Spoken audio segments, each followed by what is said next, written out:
En primer lugar, agradecer a ARPO la invitación a dar este seminario y a participar en estos web seminars que son de interés pues, para muchísima gente.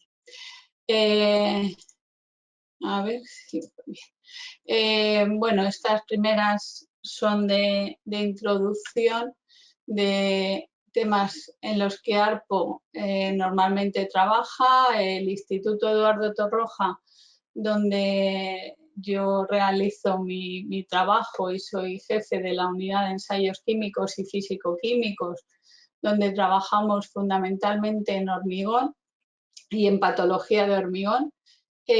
Forma parte de ARPO desde que se inició la actividad de la asociación y hemos colaborado pues, en distintos comités.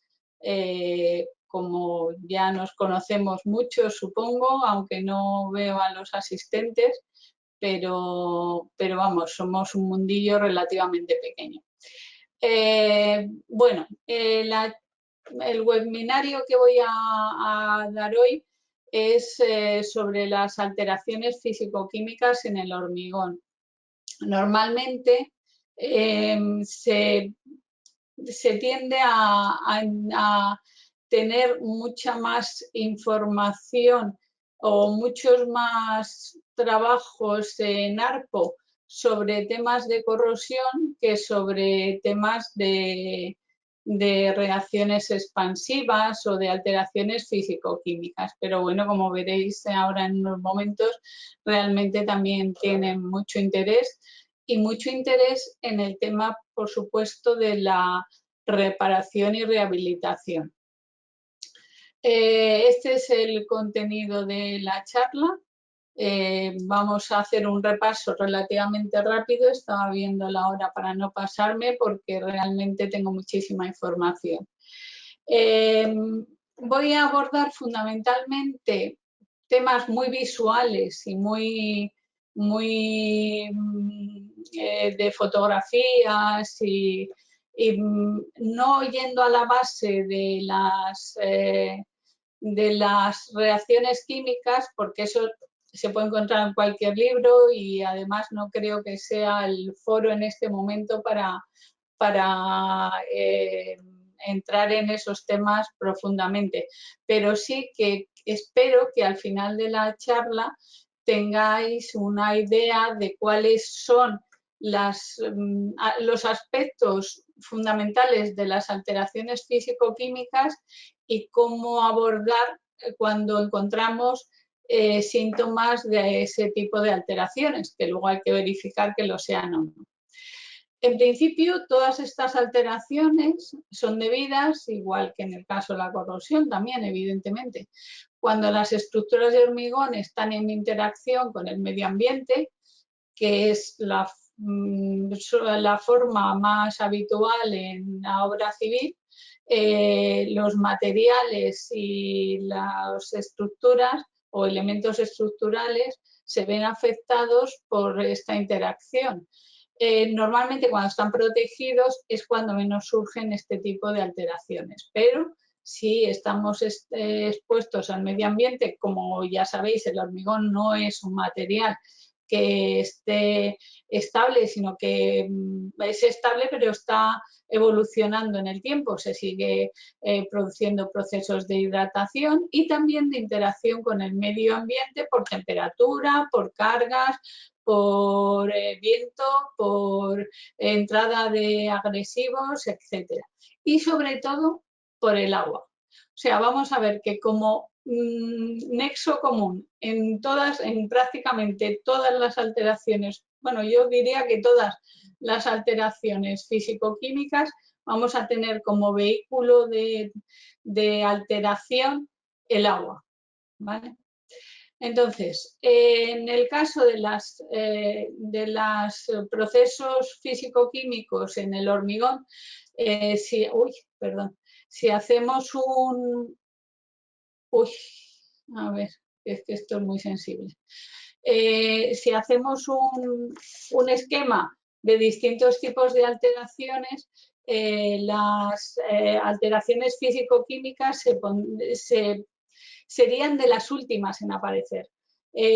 ¿Por qué? Pues porque son reacciones en general muy lentas que necesitan un proceso de iniciación, pero necesitan un proceso de propagación largo. De hecho, muchas de ellas tardan entre 20, 30, 40 años en aparecer los primeros síntomas, como son la reacción ácido-álcali o la etincita diferida, depende de cómo esté expuesto y de cómo se haya curado el elemento y demás. Pero una de las características, como digo, es que se van a producir con un periodo de tiempo largo. No las vamos a ver sus manifestaciones normalmente en las etapas iniciales, pensando a 1, 2, 3 años. Eso no lo vamos a ver generalmente, serían casos muy raros. Sí. Bueno, lo que voy a enseñar ahora son fundamentalmente fotos de procesos físico-químicos en el hormigón. Este es unos dinteles de un puente de ferrocarril sobre un embalse y ya vemos aquí una de las características fundamentales de este tipo de alteraciones, que son las fisuración en mapa.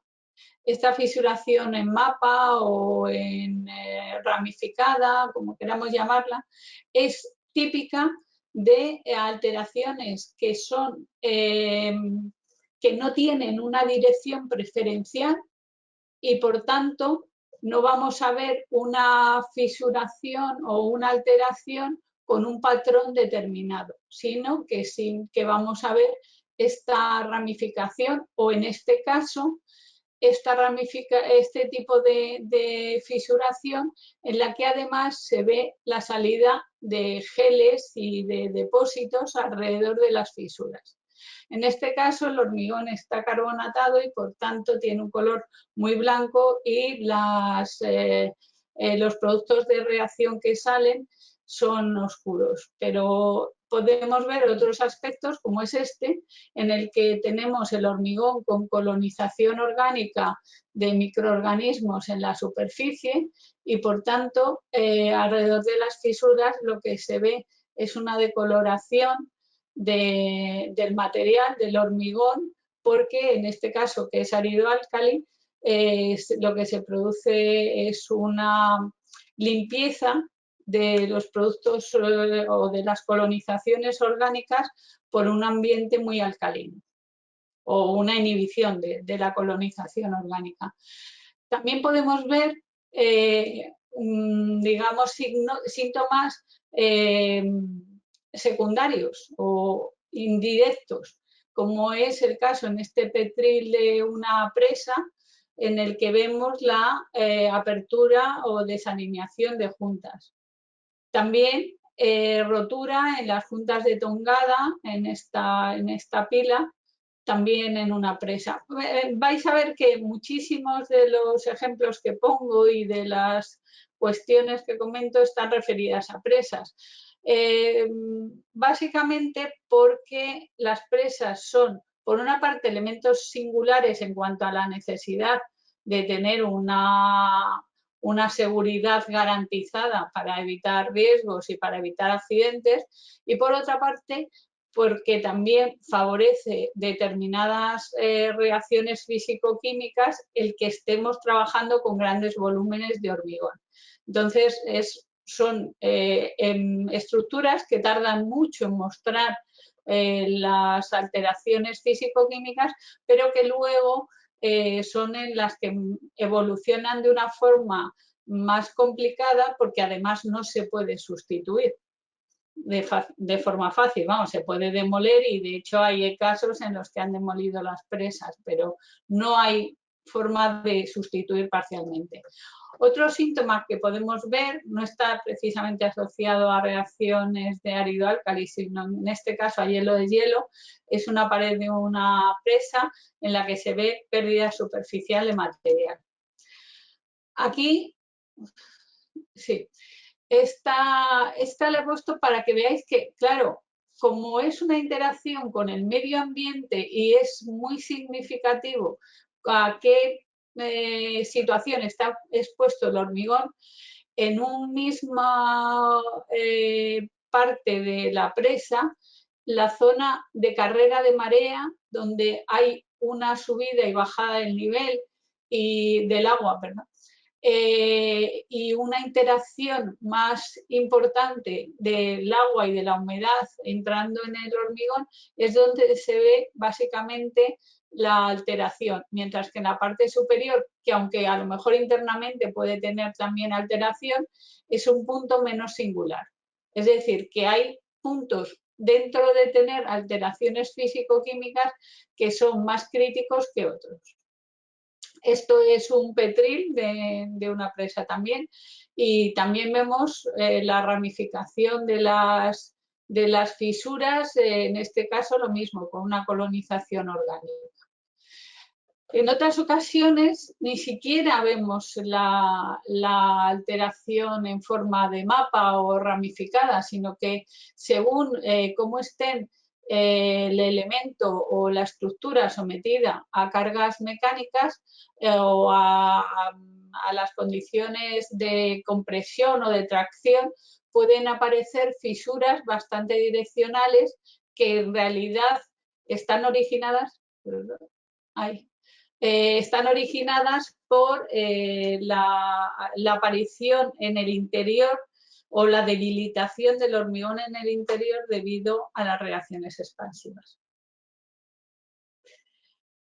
Otros síntomas que podemos ver son exudaciones. En este caso es una presa en el norte, en el País Vasco en este caso, la que vemos exudaciones, pero toda la pared está recubierta por placas de piedra, entonces no podemos ver el hormigón original, sino solamente vemos estas exudaciones blancas que en este caso en parte es ácido-álcali y sobre todo es lixiviación, un ataque ácido leve. Igualmente aquí vemos estos depósitos blancos en torno a las fisuras. En este caso no es tan claro cuál es a priori el tipo de origen de la alteración. Vamos a ver luego más adelante cómo identificar sin ninguna duda, sin ningún problema de clarificación, cuál puede ser el origen o cuál es el origen de las alteraciones, porque a nivel microestructural sí que somos capaces de resolverlo. Lo que pasa es que el reconocimiento a nivel macro unas veces es relativamente claro para los expertos y otras veces pues no es tan claro ni siquiera para los expertos que hacen inspecciones. Este es el interior de la galería de una presa en la que se ven estos depósitos. Estas son las juntas de hormigonado y se ve, arriba habría más juntas lógicamente, y se ve cómo lixivian y cómo se depositan en la superficie estos depósitos de color blanco o de color naranja, marrón. A ver, generalmente los depósitos debidos a lixiviación son blancos porque es la salida de hidróxido cálcico que se carbonata y forma carbonato cálcico, pero dependiendo del tipo de áridos, de contaminaciones o de la composición del hormigón, o incluso que haya ceros, puede producirse la salida de productos amarillos o naranjas, pero en general no es que tengan ese color, sino que se ve una interacción con otras componentes del hormigón. Aquí vemos lo mismo, esta pared, aunque no lo parezca, está inclinada, es como un tronco de pirámide por el interior y como veis se pueden ver cómo se forman como una especie de estalactitas. ¿Vale? Bueno, una especie no, son estalactitas en toda la regla, pero aceleradas. Lo mismo en galerías, podemos ver fisuras en las que salen depósitos y como comentaba antes, estos depósitos estos depósitos pueden ser blancos o marrones, o en este caso marrones. Aquí también vemos un elemento, en este caso es la entrada de un túnel, y se ve la fisuración ramificada con humedad y con depósitos alrededor. Esta es la misma estructura que la foto anterior, en otra zona en la que en el pavimento se ven también la fisuración en forma de mapa y la decoloración alrededor de las fisuras. Esta la he dejado, esta es la última foto macro que voy a enseñar, la he dejado porque algunas veces, como pasa en este caso, se ha hecho una reparación y en la reparación se ha utilizado un árido que era reactivo, porque es una zona de Extremadura donde hay áridos reactivos, y el hormigón original no tenía ningún tipo de alteración, pero el hormigón de la reparación, que tampoco tiene ninguna importancia estructural, pero bueno, estéticamente puede generar un poco de inquietud, sobre todo si la estructura es una estructura singular, tiene fisuración porque no se ha cuidado el tema del tipo de áridos y en este caso esos áridos son expansivos. Bueno, pasamos ahora a los tipos de alteraciones físico-químicas más habituales. Fundamentalmente, en el caso de presas y en el caso de puentes y en el caso de estructuras que estén expuestas al agua de lluvia o al agua a presión, como en el caso de las paredes de las presas, uno de los fenómenos más habituales es la lixiviación, el entumecimiento de las presas. Entonces, ¿cuál es el procedimiento? En realidad es un ataque ácido al hormigón. El hormigón tiene un pH entre 13 y 14 y forma en sus productos de hidratación porlandita, que es hidróxido cálcico, que es muy alcalino. Cuando está o atraviesa o se pone en contacto por capilaridad o por deslizamiento agua que generalmente tiene un pH 2 o puede incluso ser aguas un poco más ácidas en la naturaleza con un pH de 6, o en casos extremos se puede llegar a pHs mucho más bajos, lo que se produce es un ataque ácido al hormigón y la formación, o sea, la extracción del calcio de la porlandita y la carbonatación superficial, como hemos visto en las fotos anteriores, formando estas estalactitas o estas manchas de color blanco o algo coloreadas, dependiendo a lo mejor pues que el árido tenga hierro y lo arrastre a la vez que sale el calcio y se forma el carbonato cálcico. Como digo, es un ataque ácido y lo que produce fundamentalmente es una pérdida de cohesión, que puede ser más o menos severa dependiendo de la porosidad del hormigón y dependiendo de la fuerza o de la presión con la que esté actuando el agua.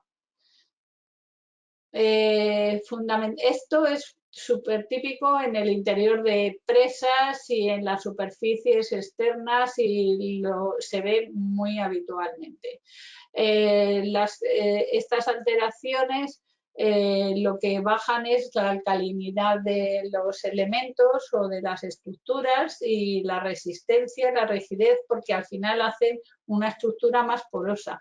Y estos depósitos, de alguna manera, protegen la superficie, pero si es un caso, por ejemplo, de una presa en la que el agua tiene una presión hidrostática, tampoco la van a proteger. Si el hormigón es muy poroso, pues va a seguir pasando el agua y va a seguir formando depósitos en la superficie. Sin embargo, si el agua es, por ejemplo, de lluvia o de escorrentía y se protege con estos productos que se han formado, puede llegar a ralentizar el fenómeno. Vamos, no es un fenómeno que lo que hace es hacer perder cohesión al hormigón porque aumenta la porosidad de la pasta cementante por pérdida de calcio. Bueno, en el caso de la reacción árido-álcali, es que explicarlas podría ser muy extenso, pero básicamente es la interacción entre los álcalis que hay en el hormigón, que en principio los que más aportan son los cementos, con los áridos de naturaleza reactiva, de silicia o caliza, que hay en el hormigón.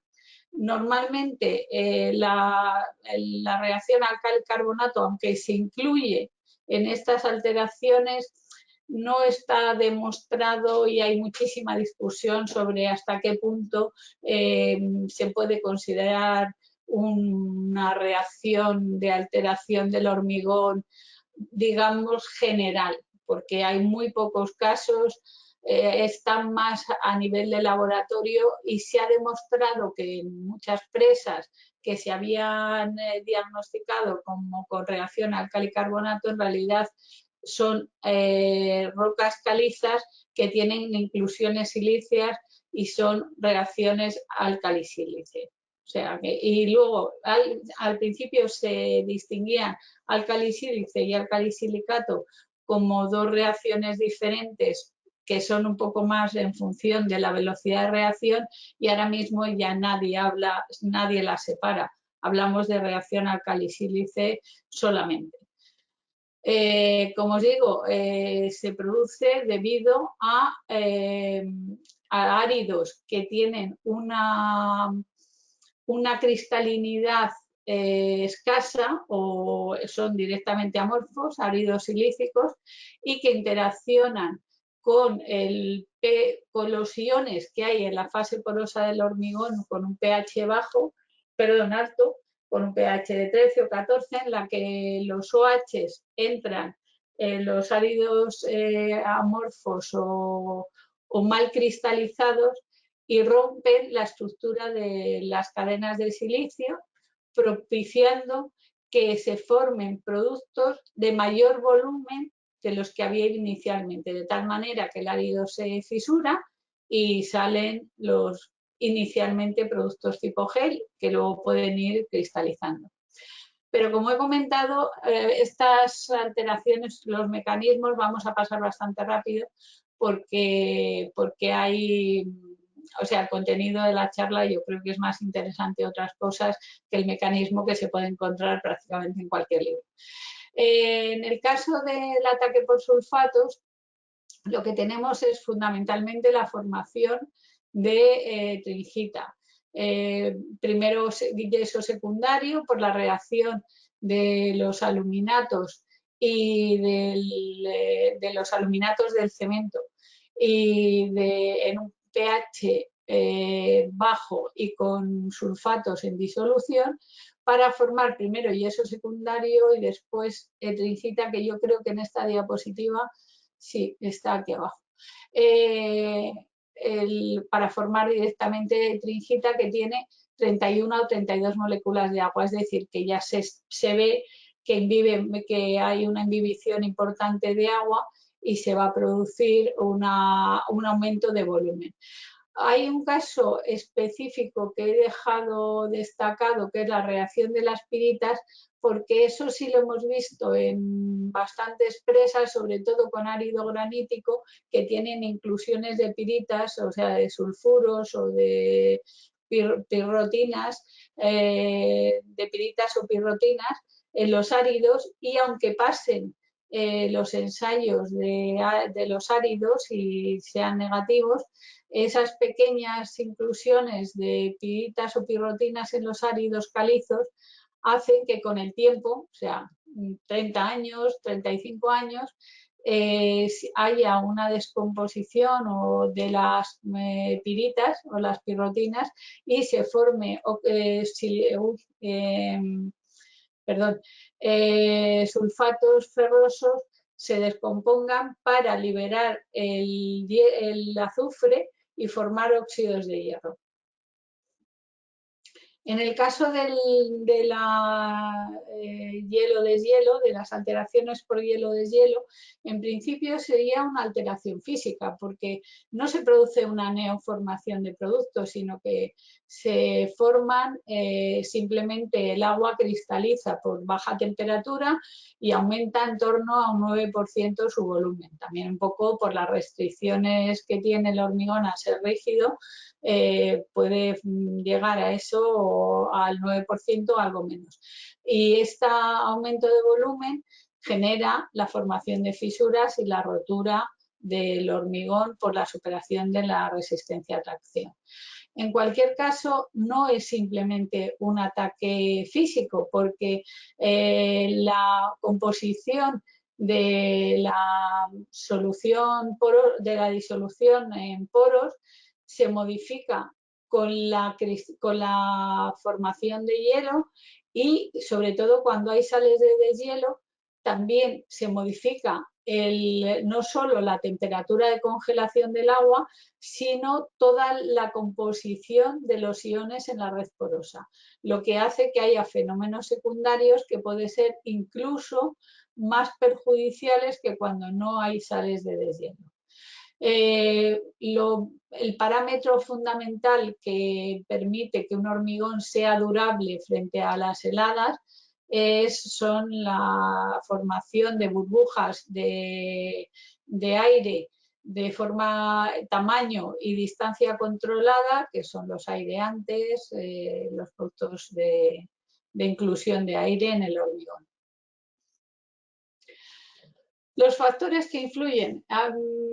Como hemos comentado al principio, en realidad las alteraciones físico-químicas en el hormigón están basadas no solo en la composición del hormigón, sino en las condiciones ambientales. Y entonces, por tanto, estos factores influyen no solo en que se produzcan la aparición de alteraciones, sino que estas alteraciones sean con un hormigón homogéneo mucho más importantes en una parte de una estructura compleja que en otras. O, bueno, compleja o no tan compleja, pero por ejemplo en puentes. No es lo mismo un tablero que una pila que puede drenar o que el agua es mucho más fácil de evacuar, que una presa en donde en la pared tienes agua con presión hidrostática, o en un aliviadero o en una parte alta en la coronación puede estar expandiendo con facilidad.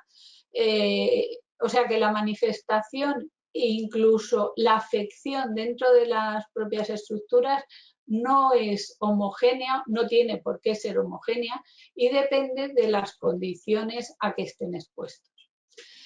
En el caso de la lixiviación, como hemos dicho, o sea, esto ya es repetir lo mismo que hemos visto antes. Podemos tener zonas secas donde ahí no va a haber ningún tipo de alteración, o agua con presión hidrostática, que va a ser mucho más agresiva cuanto más poroso sea el hormigón, y cuanto más vaya descalcificándose, más poroso se hace, o agua estancada o con corriente que además tiene un componente de alteración mecánico. Es decir, que todos estos factores van a influir.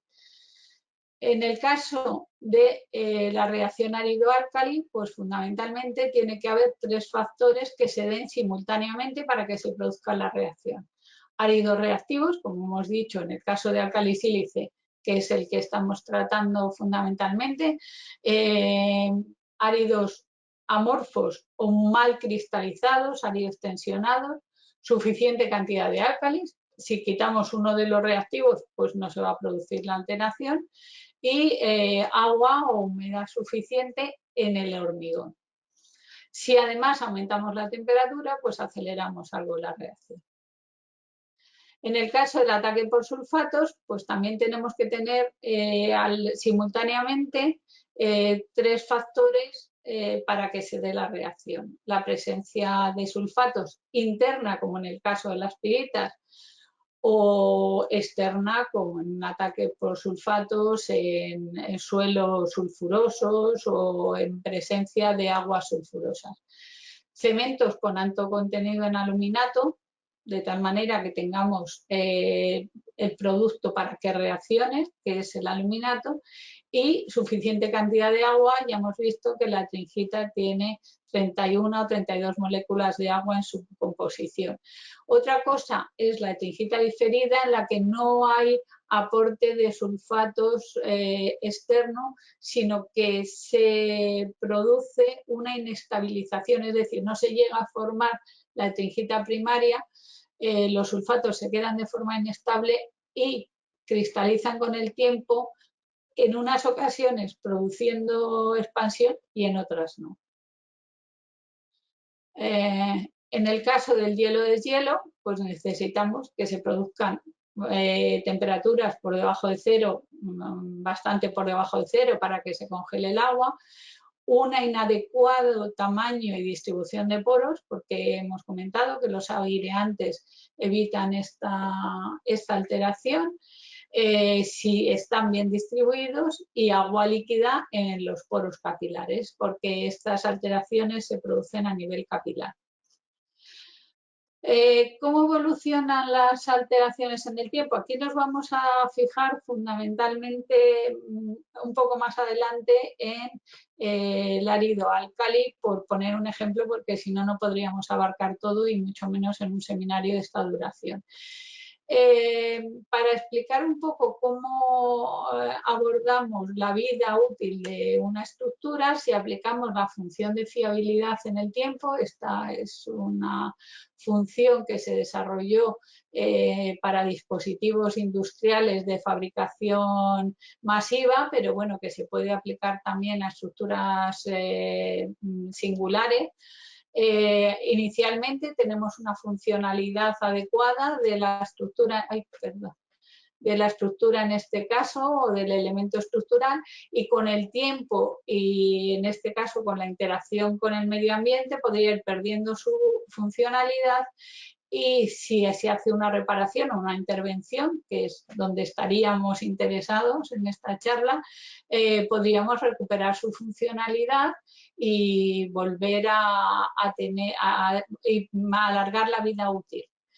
Entonces, ¿qué vamos a tener que hacer?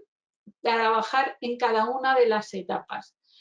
En este caso, como digo, en ARPO quizá estaríamos más interesados en la forma de mitigación, en dónde podemos intervenir para alargar la vida útil una vez que ya conocemos el fenómeno y que hemos diagnosticado el hormigón. En el caso de las reacciones expansivas, como puede ser el árido álcali o ataque por sulfatos, tenemos múltiples curvas. O sea, la alteración se da en lo que llamamos curvas en forma de S.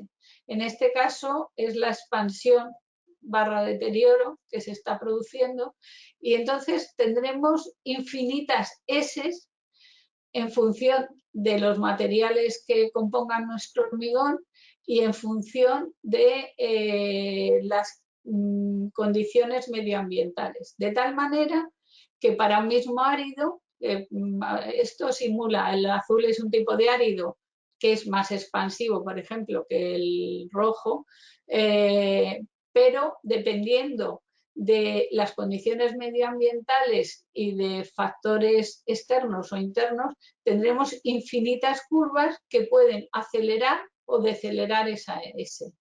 En todo caso, siempre hay un periodo de iniciación, otro de propagación y un fenómeno de atenuación, que en el caso de las reacciones expansivas nunca se suele llegar a él, porque antes de eso ha perdido su funcionalidad y su seguridad, la estructura o el elemento, y es sustituido o demolido, ¿vale? Entonces, si somos capaces de intervenir en el periodo de propagación con algún sistema de reparación o mitigación, conseguiremos alargar la vida útil sin llegar a la pérdida total de las características del elemento o de la estructura que hagan que haya que demolerla. ¿Cómo se identifican? Bueno, os comentaba inicialmente que si bien exteriormente hay muchos indicios que puede ser de un tipo u otro la alteración físico-química. En el caso de la diagnosis está resuelto porque a nivel microestructural, sobre todo en microscopía electrónica con microanálisis, tenemos resuelto cómo se comporta, o sea, cuáles son las características que tienen los hormigones en función del tipo de alteración al que estén sometidos. Esto corresponde a lixiviación, es decir, a filtraciones de agua que producen la migración del hidróxido cálcico y forman en la superficie, como aquí arriba podemos ver, depósitos de carbonato cálcico. Perdón. Esto es una sección transversal, estos son áridos, y esta zona que vemos aquí más clarita sería una acumulación de calcio justo en la superficie. Uy, madre mía, que me voy. Aquí esto se ha formado, esta misma acumulación de calcio, en vez de formarse en la superficie por las condiciones medioambientales en las que está este hormigón, se ha formado unas micras por debajo de la superficie exterior del hormigón. Y en este caso vemos las dos. Tanto una acumulación de un perfil muy rico en calcio a unas micras del interior, esta zona muy porosa, como se ve, y una capa de carbonato cálcico en la superficie. En el caso de árido álcali, pues hay formación de geles, como hemos comentado, en torno a los áridos inicialmente, rellenando poros. También en la superficie de fractura, estas son cuando ya la reacción ha evolucionado mucho. En la foto anterior sería incipiente la reacción, en esta que ya la superficie de fractura del árido muestra muchísima alteración, es que evoluciona bastante. Aquí vemos un corte en una superficie pulida en la que se ve perfectamente que el árido está totalmente fracturado y los geles están fluyendo desde el interior del árido hacia la pasta. Y esto se produce porque su volumen es mucho mayor que los productos iniciales, por lo que al final lo que supera la resistencia a tracción del hormigón y se libera la presión saliendo los geles hacia la pasta. Aquí vemos en una fotografía de microscopía electrónica estos mismos geles que se ven cuarteados porque tienen mucha composición en el agua, son geles viscosos y como en microscopía electrónica se trabaja vacío, pues se secan y se cuartean como la tierra cuando queda muy seca. También se forman, cuando evolucionan estos productos, se pueden formar en el árido, en las interfases o en las superficies de fractura, pequeñas cristalizaciones, en este caso son cristales tipo roseta, con una composición rica en silicio y álcalis con incorporación de calcio. Esta es una evolución en la que los productos tipo gel van incorporando a su composición calcio al estar en contacto con la pasta cimentante.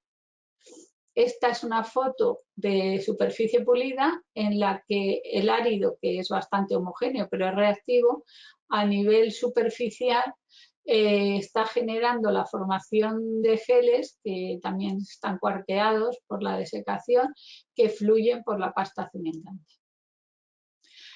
La etringita a nivel micro de lupa o de estereomicroscopía es más difícil de identificar. Hombre, en este caso es claro porque se ven las agujitas de etringita en el interior de un poro. Aquí no se podría decir que hay un ataque por sulfato. Esto es una cosa que desafortunadamente vemos en muchos informes. Ojo, etringita en poros puede ser ataque por sulfato o puede no serlo. Si son unas pocas agujas tapizando o superficialmente un poro y no está compactado y no hay muchísima etringita, es etringita primaria que se forma en la hidratación de forma natural en las primeras edades. ¿Por qué? Pues porque los poros son sitios donde quedan iones retenidos y tienen espacio suficiente para crecer. El tringita en poro, ojo, porque puede ser o puede no ser ataque por sulfatos. Y si desde luego, perdón, si desde luego son solo cristalitos tapizando la superficie, no digo que no pueda haber ataque por sulfatos, pero desde luego no es un indicio en sí mismo. Esto es otro asunto. Esto es una superficie de fractura del hormigón llena de cristalizaciones que han roto y ha fisurado el hormigón. Ahí sí hay un ataque por sulfato. Pero nunca se diagnostica a nivel de estereomicroscopía porque no es una resolución suficiente como para verlo. Aquí, pues hombre, claramente sospecha de de ataque por sulfatos y formación de tringita. ¿Por qué? Pues porque todos los huecos están rellenos de cristalizaciones. Esto ya tiene muy mala pinta. En este caso, pues ni que decir tiene, se ve la formación en empalizada de las tringitas y la progresión de las fisuras por la pasta cementante, o sea, es clarísima la alteración. Pero no es lo habitual, normalmente es más complicado y entonces tenemos que recurrir a la microscopía electrónica. Esto sí es un poro relleno completamente de tringita, donde están expandiendo estas tringitas, ya no caben y entonces generan fisuración por la pasta cementante, se cristalizan en la pasta, por aquí generan más fisuras. Esto es un ataque por sulfato, no 13 tringitas en un poro. Aquí también vemos, con la ayuda del microanálisis, las empalizadas de tringita en la interfase árido, que es esta parte gris, con la pasta cementante. Aquí vemos que está induciendo la fisuración y la rotura, por tanto, la pérdida de propiedades mecánicas del hormigón. Entonces, ojo con el ataque por sulfatos porque a veces se diagnostica muy alegremente que tiene ataque por sulfatos y es tringita primaria y a lo mejor con un hormigón, con un cemento, perdón, que tenía unos aluminatos un poco altos, cumpliendo perfectamente y que en sí no es un ataque por sulfatos. Esta foto la he puesto para que veáis lo que se produce, lo que produce la inclusión de piritas en el interior de un hormigón. De un árido calizo. Esta es una partícula que ha liberado ya los sulfatos y se ha quedado como óxido de hierro solamente, que es esta zona. Y esto es pirita que tiene todavía sulfatos y hierro, ¿no? Es simplemente para que veáis que va desapareciendo el sulfato, migra hacia la pasta y es cuando se fisura el hormigón. En el caso de hielo es hielo, voy a pasarlo muy rápido. Lo único que la diferencia es que no se forman nuevos productos y que la fisuración suele ser más cuadriculada y menos ramificada que en el caso de otros procesos. Bueno, vamos a pasar por aquí un poco rápido. Esto es un trabajo que hicimos en el que hemos propuesto un nivel de daño, un grado de daño, tanto para ataque por sulfatos, en este lado, como para reacción árido-álcali, en función del análisis microestructural en microscopía electrónica y de los productos formados y la cantidad de productos formados. Entonces tenemos una gradación desde el 0, que no tenía ataque, hasta el grado 5. Eso nos permite al menos tener un mapa, una relación de cómo se distribuye la alteración por este fenómeno en las estructuras. Una de las cosas que nos ha permitido implementar y que ha sido, la verdad, bastante satisfactoria en reacción árido-álcali en los últimos años es la prognosis de cómo va a evolucionar la reacción aplicando modelos matemáticos. Nosotros no somos especialistas. Todas estas imágenes son de la empresa Principia, con las que nosotros hemos colaborado con empresas hidroeléctricas en distintos proyectos y la verdad es que no es que sea muy prometedor, es que es una realidad ya que se puede hacer con mucho trabajo, desde luego, y es una herramienta cara, pero se puede hacer en estructuras singulares una predicción de cómo va a evolucionar la reacción siempre que no haya cambios ambientales clarísimos, o si hay una intervención habría que corregir los modelos en función de cómo va a afectar esa intervención a la evolución de la reacción.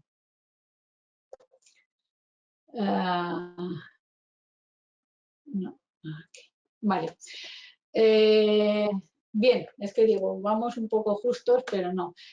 Esto es el final de la presentación, que se refiere a reparaciones de alteraciones físico-químicas, que como veréis son casi todas de presas, si no todas, y estaríamos en la parte que hemos comentado de mitigación. O sea, aquí es donde ARPO tendría que coger la antorcha y liderar el tema de aplicar soluciones que puedan mitigar la reacción ácido-alcali.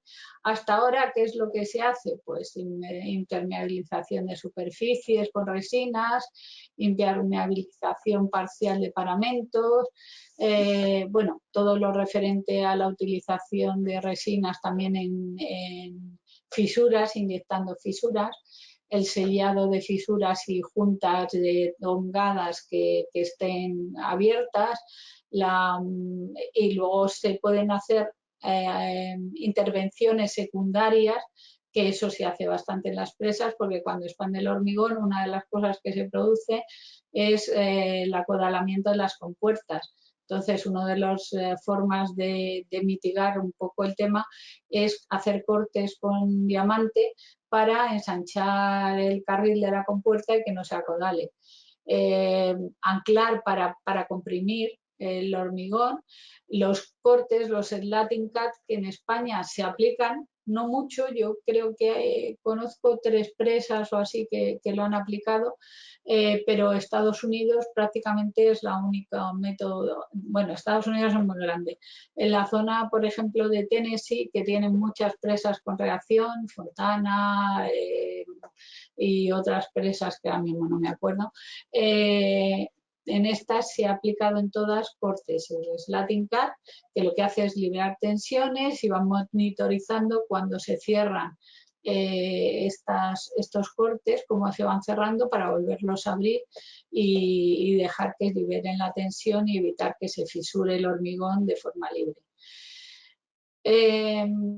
Realmente, en el tema de investigación en reacciones expansivas, nuestro gran esfuerzo ahora está yendo en el sentido de conseguir mitigar las consecuencias de la expansión, puesto que no somos capaces de pararlo, sí intentar mitigarlo y que la velocidad disminuya de tal manera que se pueda extender la vida útil. Estas son fotos, yo creo que todas de HCC, no sé si estará por ahí alguien de HCC, supongo que sí, en presas de Iberdrola con inyecciones de resina para sellar fisuras, juntas y evitar la penetración de agua, que como veis, bueno, mira, en esta se ve muy bien, aquí se ve la lixiviación, o sea, el ataque débil, el ataque de ácido débil en una zona de fisuración que están saliendo y formando el calcio y formándose carbonatos, y también cuando se inyecta la resina, se inyecta, bueno, ellos son los que pueden explicarlo muy bien cómo hacerlo, pero se inyecta con una cierta presión hasta que consiguen que salga sin producir más daño, es decir, sin romper más el hormigón. Esta es un aplacado sobre una presa que tenía hielo de cielo, y lo que se ha hecho ha sido impermeabilizar para que no entre más agua, y por el otro lado se ha hecho un aplacado para regenerar la superficie aguas abajo del hormigón. Vemos el aplacado y el final de esta imagen, yo creo que sí es de aguas abajo. Aquí vemos la salida en la galería y una barandilla. Esta es otra reparación que en realidad es la que mejor funciona, pero que aparte de ser cara es difícil de implementar, no porque es mucho más costosa, que son la impermeabilización total o la aplicación de láminas en la superficie aguas arriba, lo que implica vaciar todo el embalse. Y eso a nivel medioambiental es complicado y no siempre se puede hacer.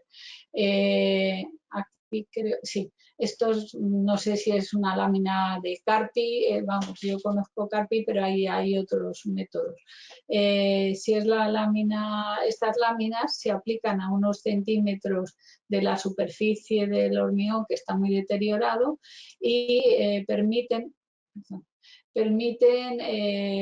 drenar o impedir que el agua llegue a la superficie dañada del hormigón porque la drenan si algo entra, o sea, si algo, primero impermeabilizan, pero si algo entrase, drenan por la parte inferior.